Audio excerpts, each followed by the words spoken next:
Hello everyone, this is Serious Trivia, and today we're kicking off a brand new Let's Talk Lore series covering Yuan Shao's rise to power. Now, if you have seen our recent series covering Cao Cao's upbringing, the Yuan clan of Runan, and Yuan Shu's dynasty of Zhong, you probably already have a solid grasp of Yuan Shao's background. And although these series are not necessarily required for the enjoyment of this series, if you haven't seen them yet, I do highly recommend that you watch these series first before watching this one using the links provided below, as I will assume most of the background information laid out in those series to be public knowledge going forward. With that said, let's get started, as Yuan Shao was born into the prestigious Yuan clan of Runan sometime in between the years 150 and 155. Now, despite being born to such a prestigious family, there was no silver spoon in Yuan Shao's mouth, as he was the result of an affair between his father Yuan Feng and a simple housemaid. Thus, even though Yuan Shao was the firstborn, he was viewed by the clan as illegitimate, as Yuan Shao's father also never married Yuan Shao's birth mother, as such a lowly marriage would have been beneath him. And to make matters worse, there is also no record that she ever became Yuan Feng's concubine either, as even though concubines were allowed and commonplace for wealthy clans such as the Yuan clan,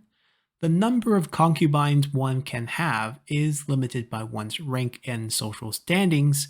and at this time of Yuan Shao's birth, Yuan Feng was just a youngster too, getting his start in government. So without a high-ranking post or title to his own name, Yuan Feng did not want to waste one of his concubine positions on Yuan Shao's mother, and this essentially put Yuan Shao in a very tough situation throughout his childhood. And to make matters worse, Yuan Feng's eventual wife, whose name was not recorded down in history, would go on to give birth to two sons in Yuan Ji and Yuan Shu. Fortunately for Yuan Shao though, his life would take an unexpected turn when his uncle Yuan Cheng dies young without leaving behind a son. Now this is significant for two reasons. First, from a societal perspective, the dominant ideology of this period was Confucianism,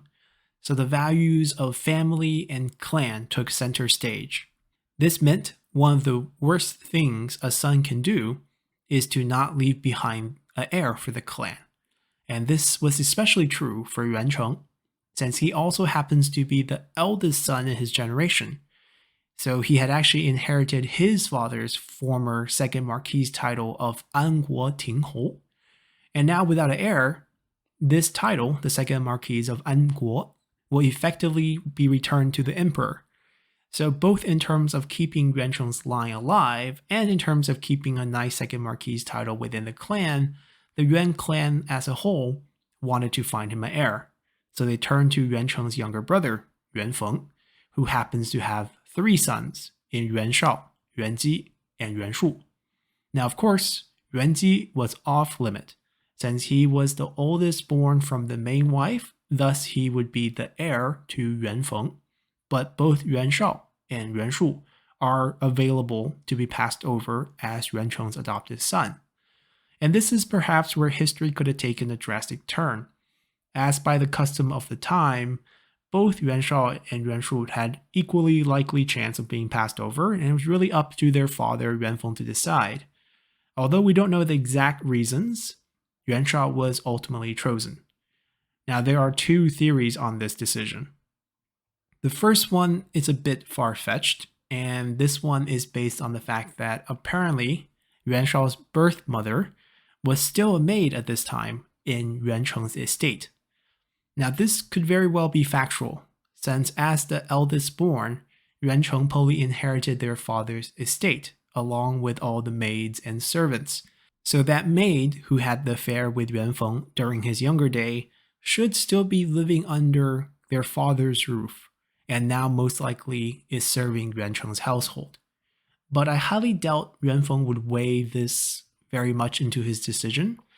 Rather, I think this is simply a case where Yuan Feng's wife didn't want to see her own son leave the household, so Yuan Shu stayed behind to continue to be treasured and spoiled by her, while Yuan Shao, who she never liked, also gets to get chased out of the household. But regardless what the actual reason was, Yuan Shao, who was still a teen at this time, finally became a legitimate member of the clan, as he became the adopted son of the now deceased Yuan Cheng. Of course, Yuan Cheng's second marquis title was going to be one day inherited by Yuan Shao when he comes of age, but more importantly, Yuan Shao now gets to inherit his own household, have a fair bit of inheritance wealth, and most importantly, the opportunity to go to Taixue, or the official school for those aspiring to join the imperial court. And it's pretty much exclusive to kids from well-established gentry clans. And while his experience at Taixue was a bit bumpy, with some people still looking down on him for the status of his mother, Taixue in general was a great experience for Yuan Shao, as this was where his relationship with Cao Cao would start, and the two of them bonded quite easily, as Yuan Shao was bullied for his mother, while Cao Cao was bullied for the status of his adopted grandfather being a eunuch. Now, we'll skip over much of the stories of their friendship, since we already covered it in our Cao Cao lore series, but basically the two of them became inseparable friends, and once both of them graduated from their schooling days, they both entered the government, as they each leveraged their own clan's massive political connections. So, by the age of 20, now a tall, handsome, and well-educated young man, Yuan Shao was seen by many in his own clan as the future of their clan, and this included his birth father Yuan Feng, as they all helped hook him up into becoming the mayor of Puyang, a bustling city near the imperial capital. But Yuan Shao's early ventures into politics here was rather turbulent, as the general political climate of the time was dominated by corruption and eunuch-scholar conflicts. And being an educated scholar himself, Yuan Shao naturally, along with most young aspiring officials during this period, despised the eunuchs. Even his friend Cao Cao, whose own grandfather was a eunuch, despised eunuchs. So he saw that his path up the government ladder would be riddled with bribes for the eunuchs, so he lost a lot of passion for government. And just as he's considering his future, fate would smile upon him once again, as news of the death of his mother would reach him. Now, of course, when I say mother here, I don't mean his actual birth mother, as back in those days, all the kids would refer to the main wife as the mother, even if she was not your birth mother. So mother here refers to Yuan Shu's birth mother. And her death was good news for Yuan Shao, not because he disliked her or for her distaste of him, but rather her death provided him with the perfect opportunity to leave the government post and evade the tensions from the constant conflicts between the scholars and the eunuchs at court during this period. You see, at this time, when Confucian value of filial piety, or the love for one's parents, was the cornerstone of society, the death of one's parent was a paramount event, because it's now a chance for the kids to show their filial piety. And Yuan Shao would seize onto this opportunity by offering to resign from his post in order to guard his mother's tomb for the next 3 years. Now, tomb guarding is a very simple practice of living near the tomb for a period of time, usually 1 year or 3 years, to protect the tomb from looters while also tending the area for appearances and performing periodic rituals to honor the dead. And for the next 3 years, Yuan Shao would retreat from politics as he would go on to guard the tomb of this woman he despised. And many people knew at this time that Yuan Shao had really no relationship to this woman because this was not his birth mother, and obviously given his background, this is not a woman that he would like, but many were impressed that he was willing to resign to guard her tomb. And this would show off Yuan Shao's political astuteness, as during these 3 years, the second partisan incident occurred, as many scholars were swept into this incident and were promptly dismissed from court and forever banned from holding office. And this incident would also further strengthening the political power of the eunuchs. So Yuan Shao didn't want to go back at this point. And near the end of his 3 years, Yuan Shao's birth father, Yuan Feng, would also pass away. So now, instead of hopping back into the murky waters of the eunuch-dominated courts, Yuan Shao would end up extending his tomb guarding duties as he offered now to guard his father's tomb for 3 more years.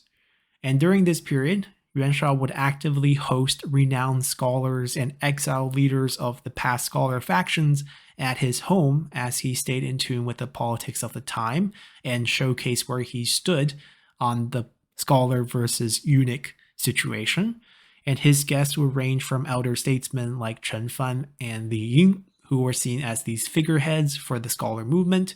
to other younger and more radical scholars like Zhang Miao and Xu You. And in the case of Xu You, he was so radical that he took part in a coup attempt to overthrow the emperor and his eunuch that would fail, but he would get out of it without any trouble. Of course, his association with these scholars did not go unnoticed at court, as members of the 10 eunuch, including Zhao Zhong, would end up summoning Yuan Shao's uncle, Yuan Wei, asking him to rein in his nephew before he finds himself with the wrong crowd. But Yuan Shao didn't care, even as his uncle warned him that his outright associations with these exiled scholars might doom their whole clan. And because of Yuan Shao's stubbornness here and his association with the scholars and his stance against the eunuchs, it would pay off finally in the year 184, as Yuan Shao would finally return to the courts, this time as a lieutenant in the army. And his return was fortunate because during this period, you had the Yellow Turban Rebellion, which forced the Han Empire's hand, as the emperor was forced to forgive all the scholars impacted from the Second Partisan Incident, and this pardon was sort of granted out of necessity because the threat of the Yellow Turban Rebellion and the threat that these exiled scholars might take on the side of the rebels, as the Han dynasty was seen to be at risk. So in this period, the scholars and the gentry clans are now back in control during this time of crisis, and Yuan Shao would end up becoming an officer under the general-in-chief of He Jin, who had just been promoted to this position to command all the imperial guards to help defend the capital. But as the Yellow Turban Rebellion faded away almost as quickly as they sprung up, Yuan Shao would not actually get any battles, but he would leverage his brief stint in the military and his connections at court to eventually be named as the second captain of the emperor's newly formed personal army in the 8 captains of the West Palace. This is quite a high rank, as this was seen as the emperor's personal army, and the first captain was a eunuch, so he was super close to the emperor, and Yuan Shao was given the second position due to not only his family's position at court, as his uncle was still Grand Excellency at this time, but also his closeness with He Jin, who is the brother-in-law to the emperor. So Yuan Shao had a very powerful position here, and this really would be Yuan Shao's final position at court, as the very next year, the emperor would pass away, leading to the chaos that would see He Jin's death and Dongzhuo's takeover. And since this part of the story has been told many times in great detail, whether it's in our Fall of the Han lore series or the Dongzhuo lore series, I'm just going to fast forward through this period, as we'll end our first episode here with He Jin's death and Yuan Shao's revenge tour, where he and Cao Cao would storm the imperial palace, killing off all the eunuchs, only to find themselves dominated by Dongzhuo. Now, starting with our next episode, we'll pick things up right as Dongzhuo takes power in the capital, and feature Yuan Shao's escape from Luoyang, as he would transition himself from an up-and-coming court official to an aspiring warlord in the north, leading the coalition movement against the tyrant Dongzhuo. So hopefully you all enjoyed this episode, and I'll see you all next time. Bye!